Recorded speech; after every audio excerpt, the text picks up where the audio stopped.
Good morning from the UK. I'm Gloria Canning, and this is Inception Special Podcast. I have an amazing guest today, and it's not the morning for her, it's the evening time. So in a second, I will introduce Sally Elka. Before I do, please check out the Forbidden Knowledge News Network, where you'll find amazing podcasts by amazing creators, the diversity and the different topics they cover. There's something for everyone on Forbidden Knowledge News Network. And also you'll find Inception Special. I'd like to do a bit of self-promoting today. I have created a new podcast on my Open Mind show. It is the Open Minds podcast, Waking the Dead Ghost Stories. And the advert's gone out. If you have a ghost story and you'd like me to look at it, send me the email. I'm trying to remember my name now. It's on the site, but I think the new email is openmindspodcast@outlook.com.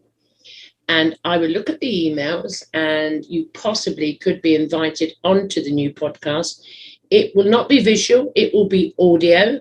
And if you do not wish to share your name due to work or family repercussions, I'm quite happy to change your name. So send me those emails to openmindspodcast@outlook.com.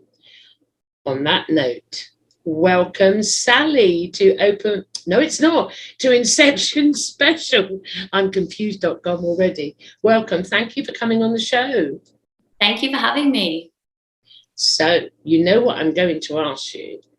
Where did your spiritual journey begin? Where did it all start? So it started as early as I can remember, the dream world. In the dream world. Mm-hmm. At the time, so let's try and pull that back and expand a bit. So about what age do you think you can consciously recall, roughly an age where you were having these dreams? I'd say about 5 or 6. 5 or 6. And before we go into sort of the dreams and how it all started off, and I must say, many of us started with the dreams, so it seems to be a way to go. When you had the dreams, can you recall, if you can't, it's okay, did you sort of recall what's going on or how did that affect you at the time at such a young age? So I actually don't have much recollection of how it affected me in my waking reality. Yeah. But I definitely know that surrounding that, I'd wake up in states of high anxiousness and things like that. Yeah. There was an element of, I think I just understood that this was what people do. Yeah. So I just thought everybody dreamt like this. It was completely normal to experience going to sleep every single night and having these sorts of experiences. And that was what dreaming was, because it wasn't a conversation we really spoke about. And if I did say, I had a dream or I had a bad dream or whatever, there wasn't much probing, and it was kind of like, oh, well, you just know it's not real. But it always felt so lucid. So even though I was told it's not real, I couldn't shake the fact that it absolutely was. I agree. I mean, I find the dream states were more real than what we call reality. It was just so rich and just so matter of fact that I found, especially in the younger years, as I woke from the sleeping state, and obviously, again, like you couldn't talk about it, but then I questioned the waking state. Like, I shouldn't be here. What's wrong? I should be somewhere. So did you, at that young age, did you start to have that recognition as well? Subconsciously, yes. So I think that there was probably a very big pull emotionally there. It felt like that was I was emotionally connected there on a much, much higher level. And as I got older, the call, you know, I was always interested in extra dimensionals, or what I used to probably just refer to as just aliens and space and, you know, the stars and planets. And it always felt like I would just stare up at them and feel like my home was out there. My heart was out there. Yeah. It's like, I mean, you know, at one point I've said many times, I felt like I was adopted, that my parents, human parents, were not my parents, and I didn't belong to even to them. But I couldn't pinpoint it. I just couldn't. It's like I was in two worlds, and the more that I accessed through the dream state, the more that started to progress, and what happened in the dream state, and we will get to that with you, the more I said, I started to rebel to authority, rebel to concepts, rebel to everything in the 3D world. Did you find that as well? I mean, yeah, I definitely as bad as me. I don't know. I definitely went through that stage. I don't think I was at all conscious about any kind of link between the two. But I definitely was quite tormented in terms of the pull to the dream state, because as I said, I really felt like I was emotionally there, and it was almost sometimes more pleasant being there a lot of the time. Absolutely. I remember, and I must have been even in my 30s, and I remember it because the certain house I was in, I was married at the time, and I remember going to bed every night really excited, going, what am I going to dream tonight? Oh my God, I can't wait. And I remember that I can feel that, the excitement, you know, get all your jobs done, like you're working all day as a parent, and I was nursing at the time and doing all that. I can't wait to get to sleep, because what am I going to dream tonight? Did you feel that too, sort of thing?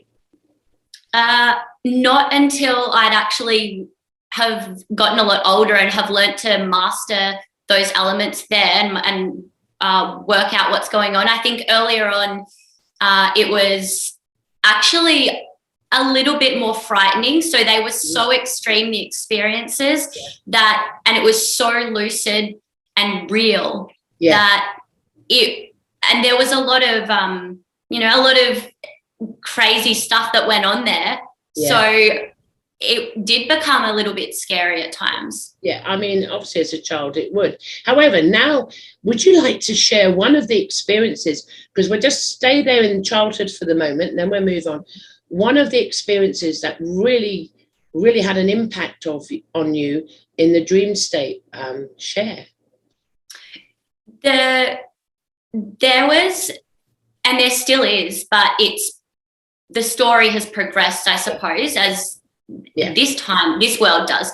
However, definitely like being trained in some manner. So there was always an element of me being chased, having to navigate my way around, being taught things, being, you know, jumping, like almost like a military training type program. Yes. And this was for years and years and years, up until adulthood, really. I still experienced that here and there, although, as I mentioned, different dynamics. Absolutely. I mean, I can resonate with that. I think when we spoke off camera the other day, I was being trained, and I do recall at the time I didn't know it was how to be human. Obviously, as that's progressed, I'm aware of that. But I remember I had no idea in childhood that I would go into criminology and all of that. And I was being shown this is how the human psyche, it was like watching a movie. I was there, they couldn't see me. This is how anger and the ego comes up, and then until you kill. And I do remember a lot of the chasing. And the weirdest thing I remember, the one I really remember, that was still I don't know, I think between my 20s and 30s, it was really full on. It really was full on. Is running away from a being. Like, yes. And I always won. And I remember one of them, and it wasn't scary because obviously I saw dead people, so I didn't really mind that, and the dreams were normal. But I remember running, and I didn't know what was chasing me. I wasn't scared, but I was like, action woman. I was running. And I went through these glass doors, and shut the doors, turned around, and the being's hands went vroom, up to the door. And it looked a bit like a grey or something. I was like, did it. But I did it. So I so resonate with the training of how I was to be, or what I would need, the tools I would need. But at the time, I have to admit, I didn't know the full context where this would lead me. Then obviously I went into the experience of the career. So let's jump forward. And let's take you, because I've got to ask you what you were like in your teens, because I know what I was like, the biggest rebel, I think, on earth in my teens. What was going on in your teenage years? Very rebellious. Yeah. And definitely those same sorts of dreams as well. Mine were probably a little bit more, rather than being shown and taught, I was very, very active, and I still am very active. Yeah. Always doing. It's like you get up in the morning, you go, like you've really worked hard at something. Did you find in the teenage years, I don't know, I mean, every journey is different for everyone, but I found whilst I was still going through, but they were different than childhood, the younger childhood, they were different ones I was experiencing, but at the same time, I noticed like I was able to, every time I come back, I was able to do things more efficiently. Let's say the psychic aspect of, did you find that in the teenage years whilst rebelling against the 3D world? I think that rather than putting, two and two together, I felt more disconnect from this world. So I would definitely experience those and then wake up. And it was like you said, waking up from watching 12-hour action movie and or participating in that. Yes. And then having to unload for hours and being exhausted, and then having to try to integrate that into your reality.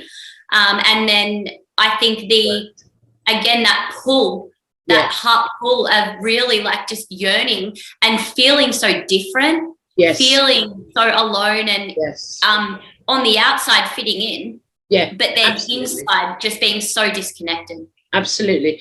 I mean, the reason I'm homing in on the teenage years is because there's a lot of theories, but the area of work that I worked in back then is for children, teenagers, that the youth offending, child protection, all of that.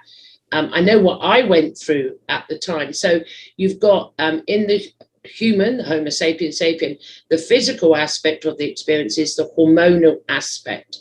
And for most teenagers, and especially girls for some unknown reason, it's the psychic abilities tend to just go chaotic, and that's where you're already rebelling because you don't fit in.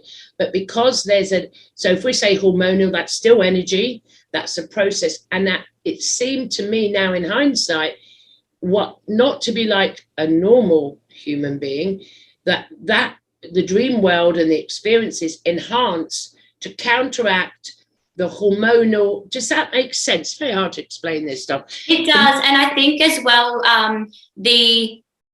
what made it difficult as well was that I'd always just experienced that. So there was no, all of a sudden it developed, whereas I was always very empathetic, could always, having those weird, coincidences and synchronicities and things like that, but not actually. I think we're taught that to look for these big, you know, neon flashing signs and things like that.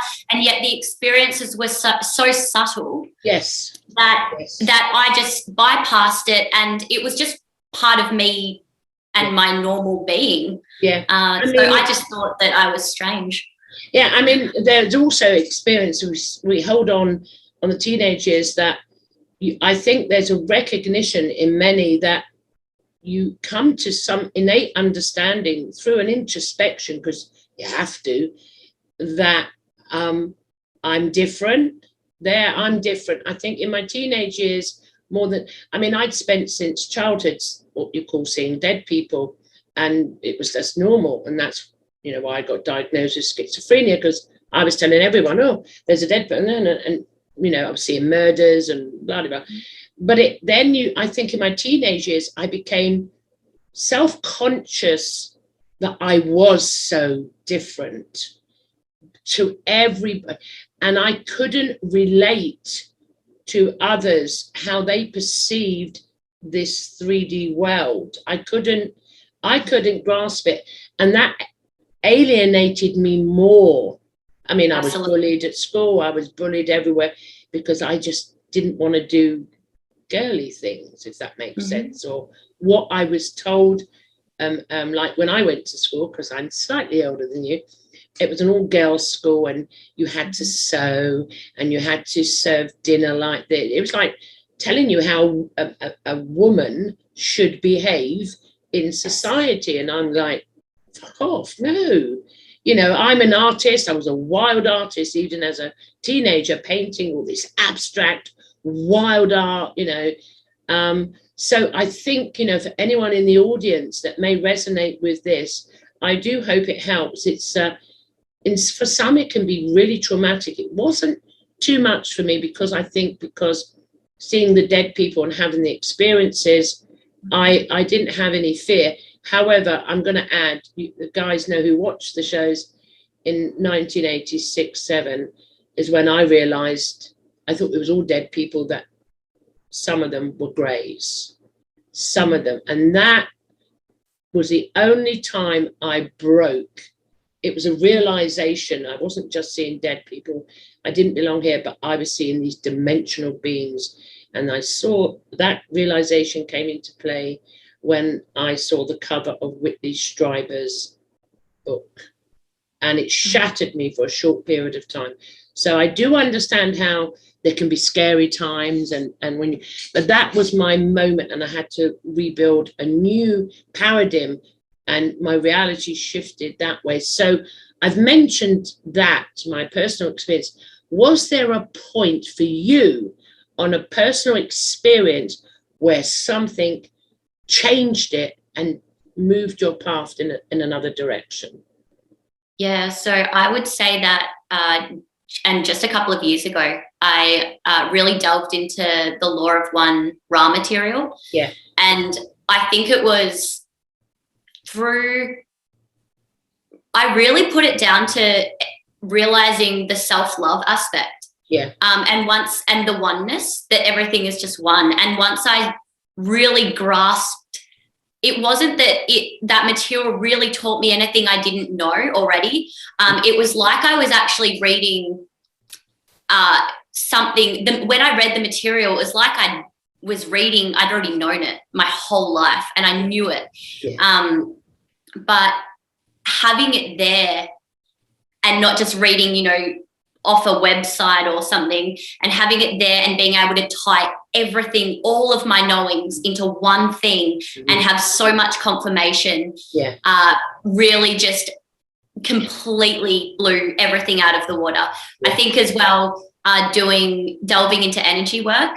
Yeah. And once I started working with frequencies, energy, my psychic, I became very conscious about what I was doing. And as soon as I became very, very conscious and self-aware, it just flew off the handle very quickly. Yeah. I mean, it's amazing when I talk to others on the show, and the key point on our personal journeys, I've said it to you before, we're all having a human experience. However, we're having it totally differently. And we're all going to a middle road to the same sort of destination passe, wherever that may be. But it's the diversity and the richness of the different narratives of how we get there. What is it that, I mean, for me, I just knew I was, I didn't even call myself a medium. I thought mediums, I heard the word, I thought they were weird people that talk to the dead, having no idea I was one of those. But when I saw Whitley Strieber's book, that was my explosion. And I hear different narratives from different guests on the show. It was this, it was that. And this is for me, it's the beauty of the experience that does that resonate with you?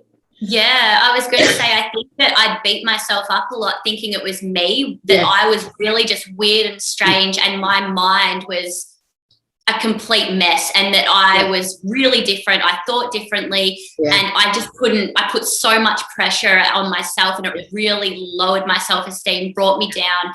And so that moment of knowing I'm not crazy. I've got so much power, and I've always held this, and everything I had ever experienced, there was so much confirmation in that, and I can't explain how relieving that was. I mean, it's when you're going through the experiences, I do obviously, where you blame yourself, and I remember calling myself, "You're a freak." I used to call myself a freak. I mean, I constantly would see murders before they happened and things. It was more psychic with me at that point. And I'd call myself a freak. You don't fit in because you're a freak. I didn't have that. It was later on the beginning of the self-realization. But it was the experience I had to go through to step in and open the doors to the next door and do the work on that. So each experience, would you say, I found with each experience, where there's a recognition, wow, that's who I am, and you're in this joy, and then the next thing you know, you've got to do the work. It's opened something. Did you find that through the journey? Definitely. There's a lot of work to do there, and without that work, though, you do the work, and then you look back, and you see it from such a different perspective, and you see how it's all unfolded, but it's unfolded in a completely different way that you were looking at it, and it's just I mean, I another way I say that is I can look back at a human memory now, because I changed the way I look at things, the things I look at change, and I can see it totally different. But so back in the day, we're going through experiences, and it's part of the process, and you'll keep going back to that experience in a slightly different way until you do the work, let it go, get the recognition, oh, fuck, that's what it means. And then the next one comes up, and everyone knows, I say on my show, I've heard people say, I had a dark night of the soul. I say I had fucking decades of the dark night of the soul. And I don't have dark nights of the soul now, but it's an ongoing journey. It's not going to stop. But every so often I go, oh, why did I feel that? What's that? What haven't I worked on? Where did that? And it's a teeny weeny, and I go, okay, let's deal with that one. So it's not as traumatic back. So there's hindsight's a bitch, is it not? So you can look back and see, oh, here I am now. So moving on, I find what happens now on the back of hindsight's a bitch is I don't use hindsight no more. It's in the now, and I got it now. Does that make sense to you? Yeah. So, I mean, we're always in the now. That's all there is. Yeah. So you actually, in the past, I know it's coming from a juxtaposition, guys, from the human, as we've all gone through our journeys, all of us, every Homo sapien, it's hindsight has always changed the way you look at, it wasn't what I thought. But now, because you're in the now and you realize you're in the now, when something arises, there's no such thing as future to get hindsight. It's dealt with immediately in the now. If I explained that better, if that makes sense? Yeah, I like to think of it as like a photograph. Yeah. That you continue to go back to, but every time you go back to it, it keeps getting more and more distorted. So you've got to ask yourself, why do you keep going back there, really? Yeah. And you've got so much power in that moment in every now moment to recreate what that was, what that meant. And then you're taking that forward. Yeah. And I would say, you know, don't shoot me. I would say the reason when we going through the process of self-realization, the reason when we look back at the photo and we change it and we have the power to change it, it's because we have the recognition we are the creator. And we created that experience from the identity which we were supposed to do. It's not wrong. And then when you get to the point of through the process of realization of who you are, and you realize, I can change that. So yes, there is time travel. If you, in brackets, you can go back and change something. Absolutely, you can. Especially if you come from quantum physics, nothing is impossible.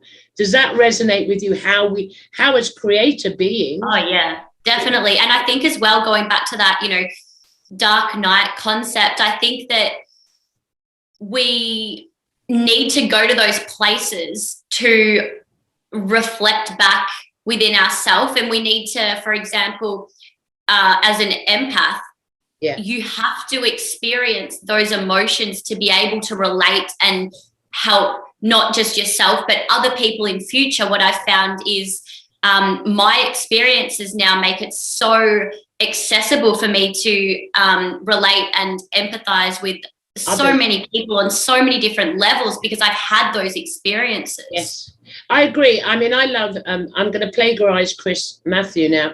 I heard Chris way back say something on a podcast. I don't think it was mine. And he hit the nail on the head. And he was in the shop and there was another human being there that was an arsehole. And he looked and said, I was that arsehole once. So there was no resistance. The work was done.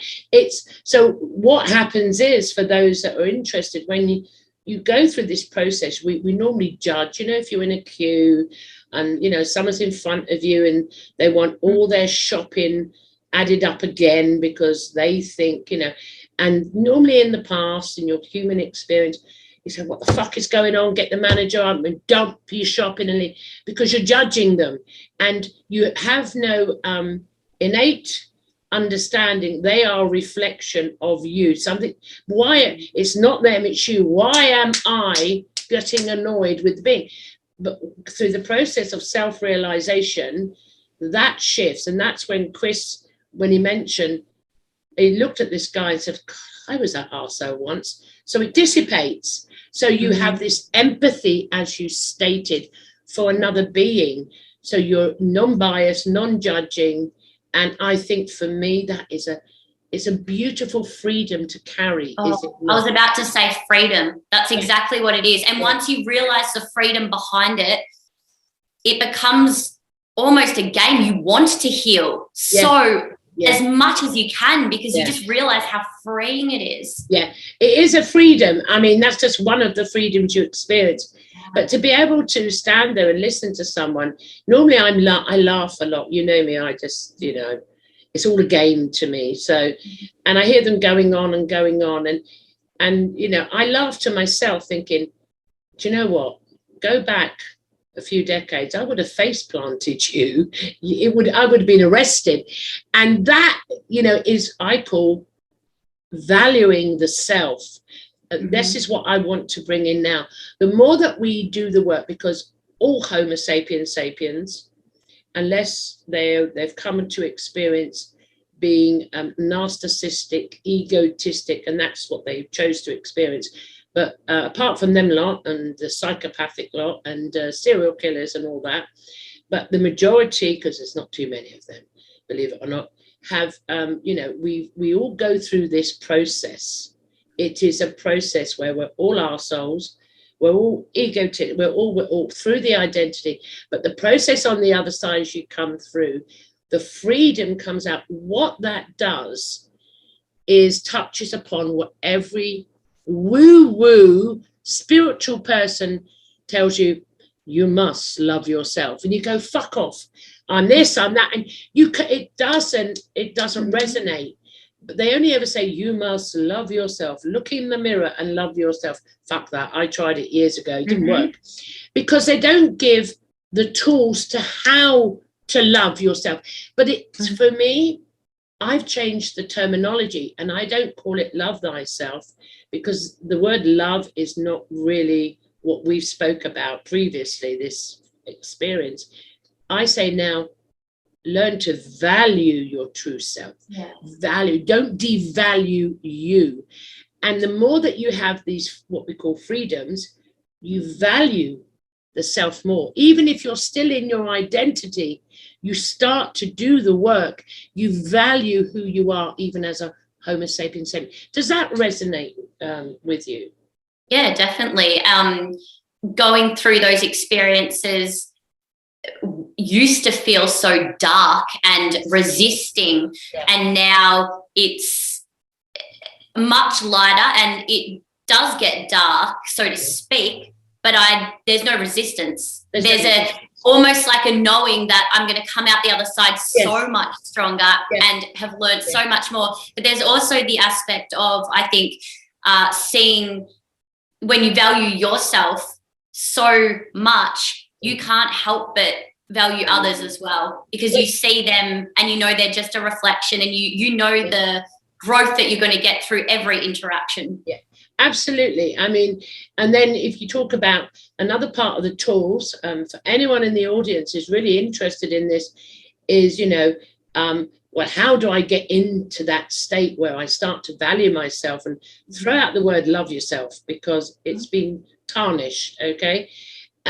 When you have the internal thoughts like, I'm a freak. That was my favorite one. I'm stupid. And I had many others, but just go with I'm a freak, I'm stupid. So if you're sitting there thinking, you think you've made a mistake or you've done something wrong, we all fuck up, by the way. It's part of the experience. We're like still children. You don't grow out of childhood. You stay there, fucking up all the way. I watch the thought, well, I'm stupid. Yeah. Where did that belief come from? Who gave you that belief?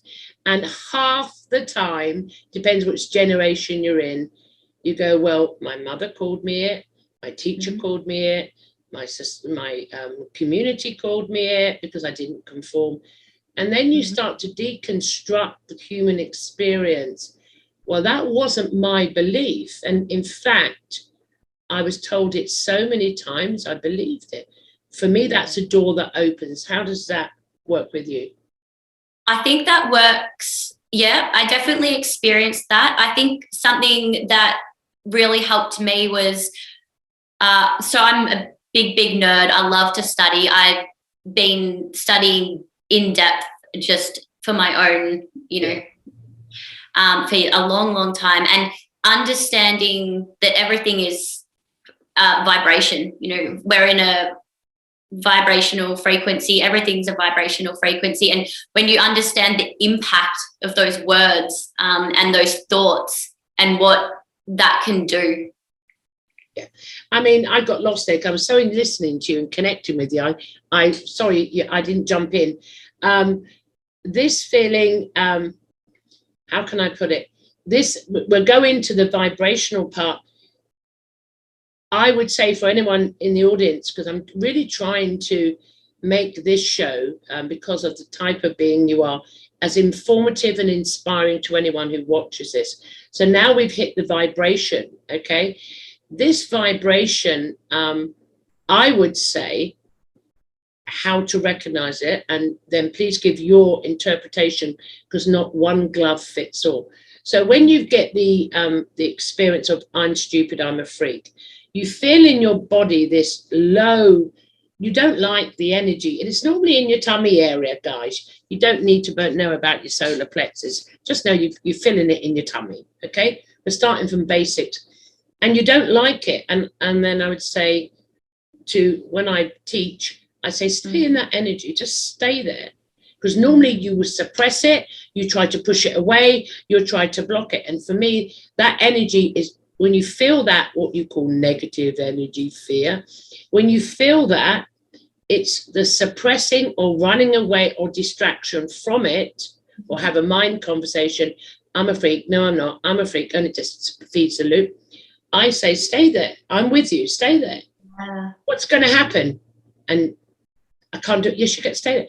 Stay there. Put your attention. And that to me is first start recognizing the energies. Then when another energy comes, maybe joy, like me and you are having a giggle, and I feel really excited, put your attention on the energy. Start recognizing the energies in your physical body. So when you have an interaction to do this work, focus not external, how it makes you feel, internal. And I think it's a good door to open for you to start to release. Does that resonate with you in any way? It's just my way of doing it. Oh, definitely. And I think that we have really lost touch with ourselves. I know that for a very long time, I was just going about my everyday, experiencing these horrible feelings, not being completely aware that I was even experiencing them. Yeah.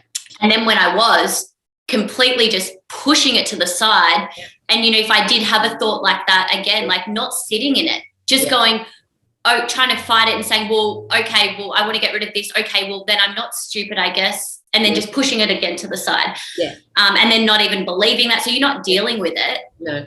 You're not sitting in it and allowing it and analysing it like you mentioned. And we are living in this world that probably doesn't quite allow for us to take the time out of our day to really stop and analyse ourselves on that deep level. Yeah. And I think it's something, I mean, I'm not a meditator. I really am not a meditator. Oh, neither. No. I mean, I have done it. I've done the self-inquiry meditation. I am, but it's not a meditation. It's I just go within, and that's all I've done, into the void. And I remember for many years, and I get this question posed again and again. Oh, how do I meditate? Which is the best way? And I've tried it. I've tried going on the journeys, and and I'm and obviously being who I am, I would have like dimensional beings or greys come in, and I go, well, this is not supposed to happen. I didn't get the pull. Nothing wrong with meditation at all. For some journeys, you need to go through that. That's not a negative. It's your path, your truth. But for me personally, meditation was a no-no. The only time I hit a meditation, and it was last year, was with D Light Codes. And she channels in the archangels. It's frequency meditation. Yeah. It's tones, vibrations. And I thought, I'm going to do it.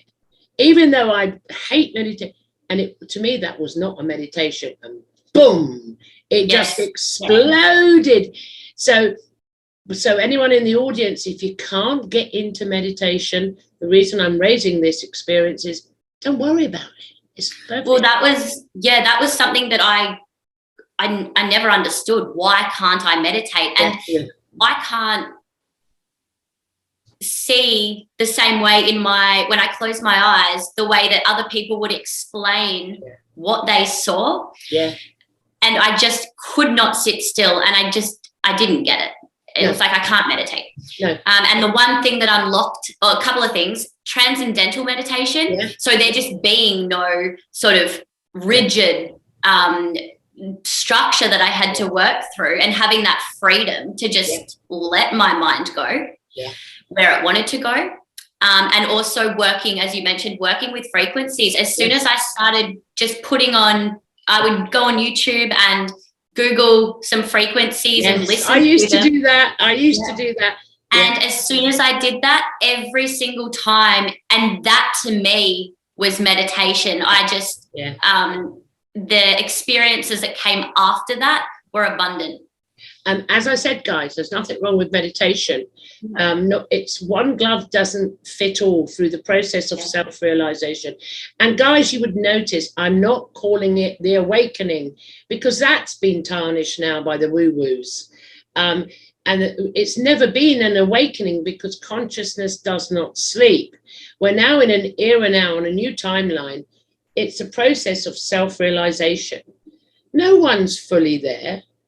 We're all at different levels, and that's how it's supposed to be. I consciousness experiencing all things at all times on all timelines in all beings. Boom. So there's no competition here. It's just coming to the realization that one glove fits all. And hence, this is why the shows are so important, to share the information from a different perception. Does that resonate with you? Yeah. Yeah, I think obviously learning different ways. We all learn, experience, perceive, receive all differently. And so one person might do meditation for the breath work.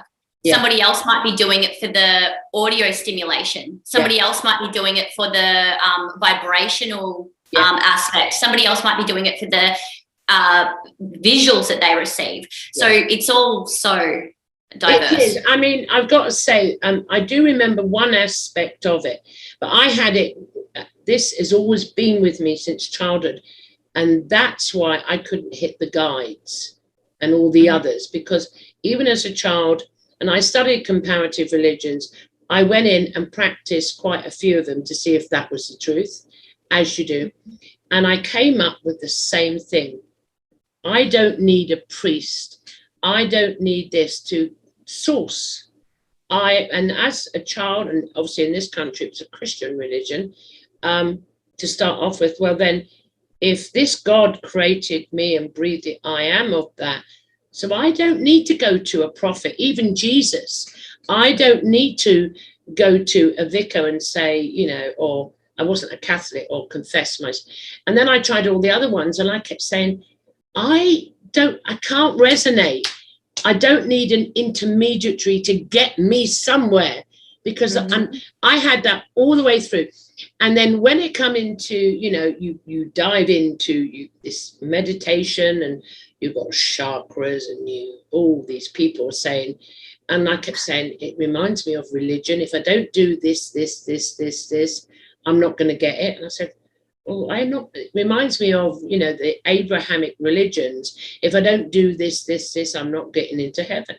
For me, my truth, and everyone else, it's different. I don't expect you to take my truth. It's just my journey. I found that in meditation, because way back in the meditation, they go in your guide. And I'm going, no, I don't need a guide. I'm aware of that I am all things at all times. So I am my higher self. I am my oversoul. That come later on, by the way, not the get-go. And I am my guide, and I am creating the guides. I create the guide. The guide is not separate. Does that resonate with you? Absolutely. Absolutely. I think that that was one thing that I struggled with, especially after I opened up. I couldn't resonate with anything I found online. It was so rigid, and the human just wants to box things in. It's like with any religion, box it in, make some rules, and make it so boxed in, and we really lose touch. And I think the one thing that really helped that was knowing that everything comes from the one source. And therefore everything, like you said, it's all just connected. We are all one. It can't not be. But that's a process not every experiencer will go through, but my process, I had to go through that process, but not understand why I didn't get the pull, and I didn't get the pull. And, you know, and then I really had to say, I was saying I don't like meditations, and I had to stop saying that, because I was resisting. I think our own limitations. Yeah, exactly. And that's when the final one come with delight codes, because I'd already decided I'm not doing that no more, because it doesn't do any, you know, I could see dead people. I'm a medium, and I would normally get dead people or ET coming through and having a conversation. I'd be chatting to them while everyone was experiencing this wonderful, beautiful meditation. It wasn't my journey, that's all. And until delight codes come along with the frequency, And then that shifted, and the experience I had that night in the sleep state was unbelievable. And I said, I must get rid of the word meditation now. And I'm not using that word. You've got to change the language. I mean, we've said this, we said it off camera together. You can't go forward on a new timeline with the old consciousness, concepts, ideas, programs that you were connected to. It's got to go. And we need to manifest it. We need to speak it, which is frequency to manifest. Does that resonate with you? Yeah, the expectations that we have of what we've been led to believe on in movies, growing up through, using these limited words that we have, and just dropping it all, and really just going inwards and finding what works for you. What do you feel? What do you see? What do you hear, experience, and get interested in those experiences? I mean, for anyone in the audience, again, personally, for myself, I remember on my journey, I found one of the hardest things, because if you come from, my parents weren't religious, dogmatic, but they were Christians, Irish family, is that the word blasphemy. Now, this was used in my childhood because I was talking to dead people. But the church couldn't control the love. I always had a love, always, no matter what happened to me. And I was born into torture and child sexual abuse, but I still had this love. I call it love, but it's not the word I want to use. And I've found that all the way through, I'm adding on here now, through these experiences and the work we're doing on ourselves, this love, that this energy that's always been with you, that makes you, that you take and experience being a victim, it's not fair, because you perceived it wrongly. This love, which me and Sally tried to talk off camera what to call it, it's not love. It's not even unconditional love. It is an energy of love. And every human being has it in them, but you misconstrued through the experience. So if someone breaks your heart, and this feeling you get, and you cry, and you love them, and it's just the energy raising up. It's like using your heart muscle in the physical body. You're strengthening. Do you understand where I'm taking this now, with the energy of to do the work, to understand more tools, hopefully to help others do the work on themselves. And to drop those preconceived ideas. I mean, even going back to my experiences my whole life, what I had seen in my mind, that was just normal. Yes. So I thought that seeing guides or angels or whatever would be 3D right before me, and that may be some people's experience. However, I really had to deconstruct everything that I had known and go back to and start reanalyzing things and realize that, wait, I'm already doing these things. I don't need to get there. I'm already doing it. And I thought that I needed to get somewhere. I thought that I needed to, because they were my expectations. Yeah. I agree. It is. And I think that's another thing that's misconstrued. We all come in thinking we need to get somewhere. That's part of the human experience. And we're told it's evolution. If you're female, you're born, you're going to school, you learn how to be a lady, and then you're going to get married, you make your bed, you lay in it, and you're going to have children, and you're going to work like a dog. You may have money, you may not, then you're going to die. And it's been in the matrix, it's been engraved for millennium. And that is the work, the self-value. I'm coming now to this, I don't want to call it love. What is coming up through the process is the love of the self. You can say that if it resonates with you and you don't like my terminologies, it's the same thing, different way. But you start to value and you feel this. And another word I would stick to that is what we've already spoke on. Let's call it just freedom, even the value, but the freedom it brings is like, what the fuck? Boom, it goes like that. So for those doing the work on themselves, if you want to take the advice, please take it. I don't even want to say advice. If anything resonates, take it. If it doesn't, put it to one side. Please don't stop meditating. If you love your meditation, always do what you love. It's your path. My path was talking to dead people. I loved it, and I still love it. I'm a rescue medium. I don't do platform, and I use it in different ways, in criminology, in cold cases, and I use it different ways. So do what you love. If you love your meditation, do not deviate. Stay where your passion is. If that's your path to self-realization, go for it. I want to take it now a bit further in the latter part of the show. So through all the processes that we spoke about, and there's billions of us that have gone through what me and Sally's gone through.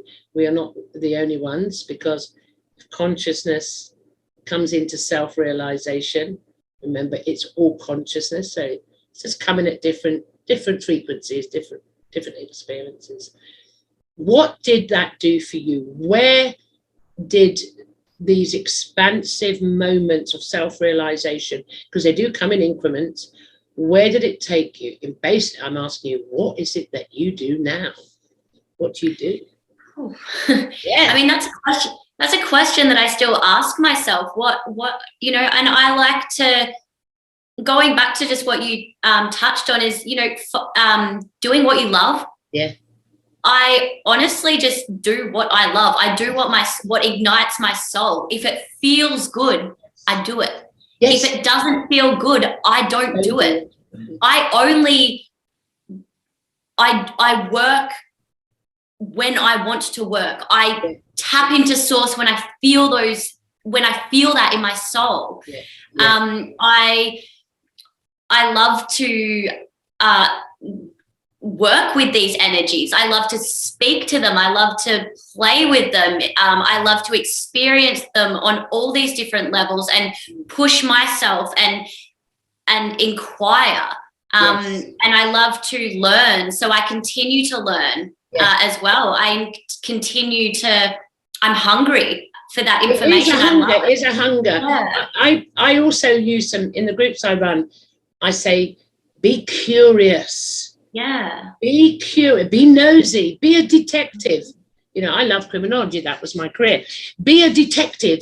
Go stick your nose into the self-realization and, break it all down and you'll find your passion.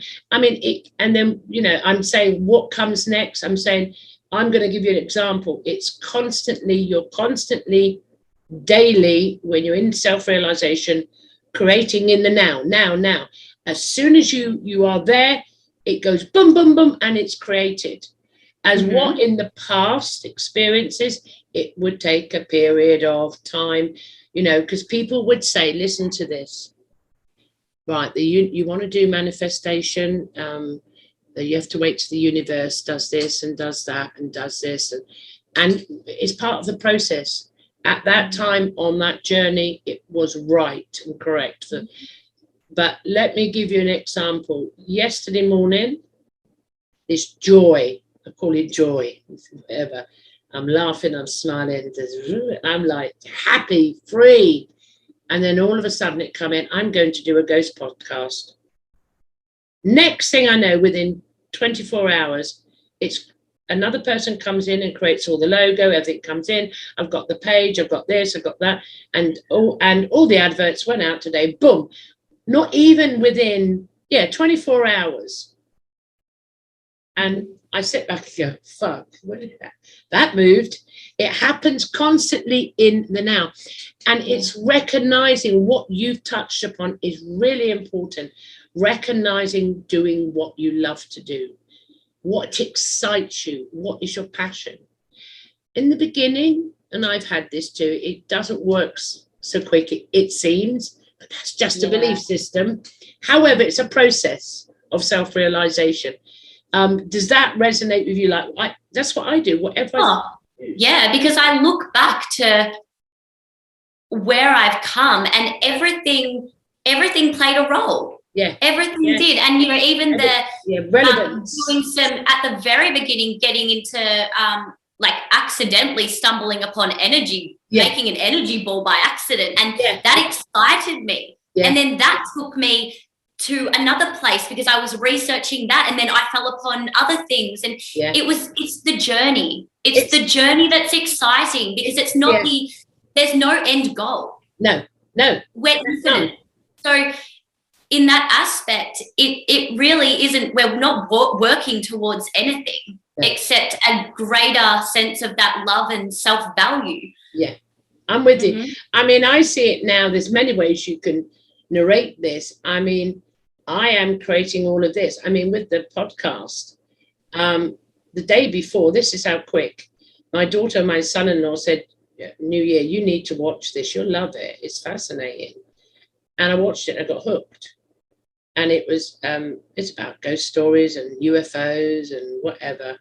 And it was so different. And I thought, I love it. I watched the whole fucking series, non-stop, 10 hours. I was loving it, my excitement. And it was the next day I went, it just happened. I'm doing it. I don't have to follow the breadcrumbs no more. It just happens now. And then you come to the realization after, and I sit just before I come up to record the show, and I went, I already wrote that script. It was already the book. I always say, I'm not writing a book. I am an audio book. I already wrote that script down that was going to happen. It wasn't someone out there on external universal law doing it. It was me. That's a process of self-realization. Yes, it does cause cognitive dissonance in your brain sometimes, and I apologize for that. But I go, I just know I already, and it's just this. The self-realization brings out not just a freedom or you know, what can I say? You feel happy and you drop it. It brings you to the core thing, self-realization. And maybe before we go to let's be brave, before we go to what you do now, let's define in Homo sapiens sapien language, what is self-realization? And it's the one that the word blasphemy comes up. And don't shoot me, but well, you can if you want, it doesn't matter. But I am that I am. I am that we are the gods. I am the source, fragmented, fractalized, like a holographic universe in different shards, but in each shard is the one. So there's me, there's Sally, there's Ryder, there's whatever, Trevor, and I am that. It's that realization. How does that resonate with you? We're all gods. We're all gods. And to give your power away to somebody else, whether it be an angel, a guide, any god from any religion, it's giving your power away. We need to stop doing that, I think. I like to think of it like a pool of water, and we're all droplets. You put them all together, it's just a glass of water or an ocean of water. So it all stems from the same thing. And when you realize, I mean, you know, there are some beings on earth that get an absolute realization instantly, and that's how it's supposed to be. So I could think of Papa G or Muji and, you know, Eckhart Tolle, you know, wanted to commit suicide and he hated it. It was a boom. And he didn't go through that sort of process. He still had to do the work afterwards. But the norm is that it's this process. And the self-realization, the final point, you think, but it's not, because you still go on experience. You think you're going through, this is the identity and the ego. When I'm self-realized, that's it. I'm God. It's not that at all. Well, I think it's, again, dropping that expectation that we're not, there's no end goal. There's no end goal. And when you get there with this expectation and it happens, you go, oh, fuck. And then I now call it, because I keep changing it, I'm now learning to be one of the gods. Yeah. I'm now learning to experience being, and then that takes me back, Sally, to the dream state from childhood all the way through of learning to be a human, a Homo sapien. Because this is where we are. Yeah, it's a reversing that. I'm coming back, and and I'm saying, oh, now I'm learning to be human. And by learning to be human, it's a game. Yes. I'm aware who I am. It's exciting. Sometimes I get caught. It's because I'm still here physically. And I go, oh, fuck, he got me there. And I said to you the other day, didn't I? I love being. I'm not lonely, but I'm alone. And there's periods of time where you need to be on your own. It will happen, part of the process, whether it's in prison or stuck in your house or even in a lockdown. You'll need the period of time. Humanity will need the time to drop a lot of things and be alone. And I said to you the other day, sometimes it pops up. I go, shouldn't I be doing something? And then I start laughing and I have the absolute recognition. That was before. It pops up. But that in itself is more joy than ever, because I catch it very rarely. I go, really? And it's a joke. I'm joking, really. Shouldn't I be doing something today? Isn't there something? And I'm realizing, oh, that was the human. Does that resonate with you? Yeah, I think crazy, didn't it? Some of the brightest lights or beings go to the darkest places at times, and I'm no different. I mean, I've got I still go to those places. Yes. It's just with a different perspective. Yes. And I think that's something I've been asked about a lot. I get asked a lot, and it's a question that comes up where it's like, I was doing so well and I was so enlightened, but then now I've gone back into this. And it's acknowledging that this is a journey, a continuing journey, that we always go back to those places because we need to, and we need to continue to learn and grow. And you never go back to those places in the same state. It's it's impossible to do so. So regardless of how many times you are smashed with that same thing, you're always going to learn from it. I always say, to give a visual thing, is like, peaks and troughs, but you're going up. You're going up. Peaks and great analogy. Lessons, but it's so. And then people go, "Oh my God, I had this thought and I felt really bad." Who gives a flying fuck? It doesn't matter. Let it go. If you put your attention on that, that's where you're going to stay, and that's the energy. Just recognize the energy. Go, that's not who I am. My one was, because I studied under Papa G and Muji and that. I'm not that old, by the way, guys. And it was to let go. And I remember, let go, and it would come in, and I'd feel it, and I've gone backwards, and then I go, who said that? It was a thought, and I recognized it was just a programming. That we'd all been programmed as we should be in the matrix. So I don't go like that now. I mean, I do try to get really angry just for a joke, and see if this energy comes up, and and I'll say to someone, "You fucking mouth," and I'm laughing, and and because I'm saying it in that energy, they don't take offense. And say something happens, like what would normally piss you off someone, a friend or anybody, and they're really, being assholes. We're all assholes sometimes. And when you come from like my perspective, and I go, you fucking bastard, look what you've done, and they take that energy, then they don't beat themselves up. They value their self more. Oh, it's not as bad as I thought. Because people will go away and beat themselves up if they think they've offended you. You cannot offend anybody. If you believe you can offend somebody, and you believe that you have been offended, then that will be your reality and you will experience it. But for me, I just go, I'm not fucking doing that. It's just, I just don't. So I'm trying to give tools and insights and what actually, because I remember with going through Muji and Papa G, it was very rarely that someone would explain the tools or what happens, and that, you know, you do go back as you go along.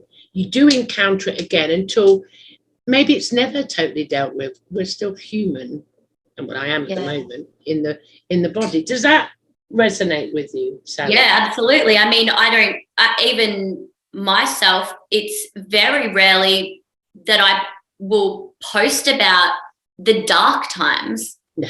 You know, they don't do that in the spiritual community. No. You don't talk about the times that you depressed and the thoughts that you're having and the things that you're saying to yourself and all of that. So I think there needs to probably be a little bit more realness as well. No, I mean, you know, you find a lot in the spiritual community, and I don't like that word anymore, is a lot of denial of your human experience. That's your human experience, which is illogical to me, because you're experiencing it. You're feeling fear, or I mean, I was tortured as a child. I can't deny what happened, but it's a denial that it's not all love and light, you know. Well, it is on the bigger picture, but it's not on the human experience. But you can't, you can't deny it. I mean, I know in the groups I work in, if, you know, because I work with groups of mediums, you know, they're going through their process in self-realization as mediums, because it's fun. You can play the role as a medium. Or my new podcast, I'm going to create, because I love ghost stories, but I'm totally aware what's going on. I'm scripting a movie now, and it's coming out in a podcast. You can still play the human and have all the fun in the world. It doesn't go against my truth, because I know who I am, and I can create anything I choose. And whatever my passion is, and being a medium especially, playing the role of the medium, the ghost hunts and the ghosties and the stories, I love it. It pulls me. It's an experience I wish to experience it. I want to watch that film, and I want to be part of that film. Does that resonate with you? Yeah, because I take myself through now willingly and knowingly on all levels, and powerfully through those dark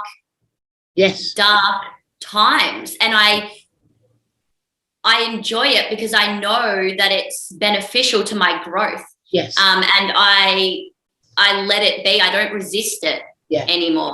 I see the benefit of it, and I allow myself to feel that. And I, on some level, really enjoy feeling that. It's almost like a release sometimes, you know.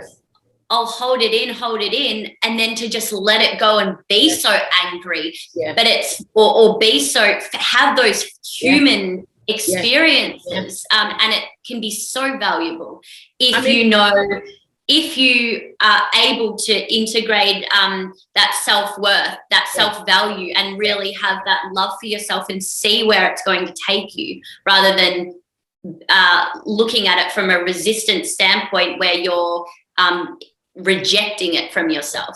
No, I agree. I mean, and that's the beauty of, you know, conversations like this. We all experience that part of the journey, we call it, differently, and that's exactly how it should be. I'm going to have to pull back now to where are you now, because we digress, but wasn't it fun, guys? We got a lot of stuff out there. Where are you now? What do you do with all this experience to the self-realization and all the tools you've gathered along the way, even though it's not your purpose, but at this now you're doing something? What actually so far has this accumulated to? So loaded question. So I would say that I've been really too nice to you all the way through. I'm coming now with a real evil one. It's it's really expanded, and I don't have any really set thing. So I love to work with tarot, and I love to do energy work, and I love to help heal people, because I feel like having conversations like this one-on-one, where I really get to feel their energy and work with them on that level. But what I've realized is I was trying to separate it, and I was forcing myself in a direction. And by doing that, it wasn't authentic. And then I'd be working with someone doing tarot, but then I'd be getting all this psychic information coming in that I'd have to include, and I'd be healing them at the same time. So I think now I just know that I work loosely, and I love to work with people and get to know them, see where they're at, help them unfold, and then reconstruct and give them the tools or the perspective that they may need to do that themselves, and to find that power within themselves. I'm with you. That's beautiful. I agree with you. And I've been saying for a good few months, is like we had everything in a box, and even as a medium. So, you've got telekinesis, you've got all of it, mediumship, but psychic, and it was here. And then it was a knowing that, oh shit, it's all in one box. I am all of it at one time. And you just do whatever situation you're in. So even when, I'm doing, either the shows or the podcasts, or whoever I may need to link in psychically, or, one thing I don't do on the show, if I see a spirit with someone, I don't do a reading on the show, because I'm not a performing medium. But I do it in, the groups that I do, and whatever, like you, it's loose. Whatever needs to come out in the now will come out. And sometimes you can have a conversation with someone and you identify psychically a block, and because the energies are connecting, they then start to identify, and first time speak, come out the closet, I've got this issue. And then I go to a one-to-one with them separately. I said, let's work on it, and I'll sit with you until you get rid of that shit, because that's not, So I agree with you. It's loose. What it's like being multifaceted, which we are, of all things at all times, and you start to experience being a creator God.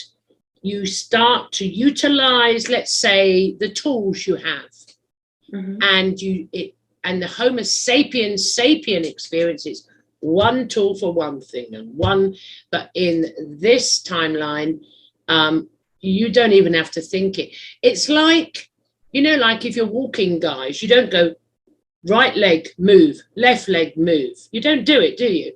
Or when your heart's pumping blood, you don't go beat, beat, beat. It's an autonomous process, beingness.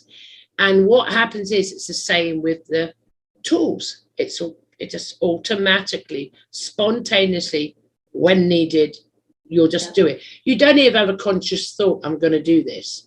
No thought. Does that resonate with you? Yeah, definitely. Dropping those labels. I don't want to be, it never resonated with me to be Sally the psychic, or Sally the medium, or Sally the energy worker, or Sally the tarot reader.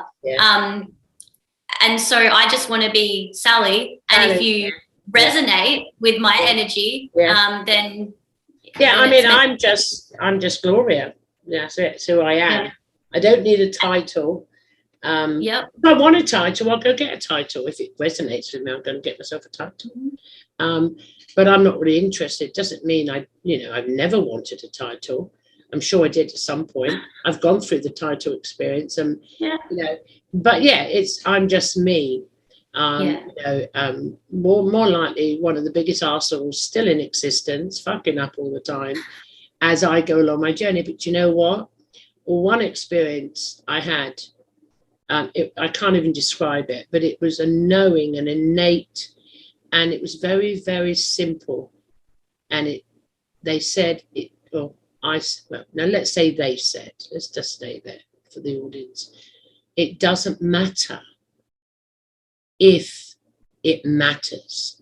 Mm. That means it doesn't matter even if you think it matters. It doesn't. Let it go. It's, it's not important. And I do it another way is when someone's going through something and it's real, maybe a child is really pissing them off. I've had 6, been there, done it and did it. Yeah. And, and you can see the resistance to it and the condemnation and the judgment. I mean, that's why I worked in youth justice. And I would just stop them. This is my technique. It's not normal. And I'd say, I want you to visualize now, tomorrow morning you're getting a phone call from the police. Your child just being raped and murdered. And whoomp, I love them. I said, but you didn't love them 5 minutes ago. You wanted to, and you have done, beat the shit out of that child because it's not following your belief systems, what you believe. Does that make sense to you? Sometimes I can go really extreme, and I had to do it when I was working with youth justice for the kids to realize with this experience of Homo sapiens sapien, there are consequences of actions. What you put your attention on is coming back, but how to. And does that resonate with you when, another part of doing the work? I keep going back to doing the work. Obviously, I've got a lot of conversation going on here and it keeps coming in and I'm trying to shove it in the show and they're going, you're not. I think it's all work, isn't it? All of it. The whole process of work. Yeah. So it's about finding your way that works for you. There is no wrong way. Mm-hmm. There is no wrong way. I'm at the point now, if I do anything different, and not that I notice anything's different, that is weird. I can't even explain that one. Do you get that? It's like, but like recently I went off to the Isle of Wight. I come off the mainland, and before I went, I was so excited. My beingness said, I wonder what I'm going to experience. And I wonder what it's going to feel like as experiencing it. And I kept saying, I'm going to be human for 5 days. That was me. I'm going to be human. It was totally different. And I had the amazing experiences, apart from the dead people trying to wake me up at night, knocking on the door. But apart from that, it was that, I wonder what it's going to be like. I wonder, and I'm going to be human. I'm going to ground myself and stay human. I mean, I couldn't stay human for 5 days, obviously, but you know what I mean? Isn't that a better journey to experience that than to have an experience that's foreboding and, pessimistic? That is the shift through self-realization. Yes. You start to perceive differently, and actually you want a human experience. Does that make sense? Like we in the past, we go, oh, I don't want this to happen to me. I don't want to explain. Well, like you said, it becomes almost like a game, because you know what it's going to bring you. Yes, yeah, it is, and you think, oh my god, and there's no fear. No. I mean, the ferry could have sunk. Everything could have happened. I could have got murdered on the beach, as my daughter I was sending videos of me walking on the coast as the tide went out and sunrise was coming. It was pitch black. I'm on my own videoing for one of my children. And she comes up, Mum, how do you know there's not a serial killer behind you? And I go, no, what the fuck? I mean, it was just freedom to experience being a creative God. Hold on. Yes. Playing the human being. Yeah. Yeah? Yeah. Yeah. Mm-hmm. Okay, Sally. It's just been fantastic. I'm going to release this podcast earlier than what I anticipated because you were amazing. It's going to go out. I'm going to get Chris to put it out today, actually, tonight. You're going to be out tonight because it's just been, you've blown me away and I've loved it. You're coming on to Open Minds soon. That will be alive. Before we close this lovely conversation, do you have anything you want to advertise or anything you want to say to the audience, if you've got any groups or sites or pages or just a message. Go for it, girl. I would just say to, like we've been talking about, to just, and I've previously said, get interested. It doesn't matter what it is, whatever ignites your soul, follow that fire. Yeah. And if you're interested in getting in touch with me, you can definitely do that at GaiaIntuitive@outlook.com, or on Facebook as well. That is wonderful. And on that note, my lovelies, thank you for, again, watching Inception Special. Please like and share and get this out there. It's not about me, even though it is really about me. No, it's about getting the guests and narrative stories, experiences out to as many people as we can, because it may just resonate. Until the next time we have a conversation, it's bye from Gloria and Inception Special, and bye from the lovely Sally. Bye, guys.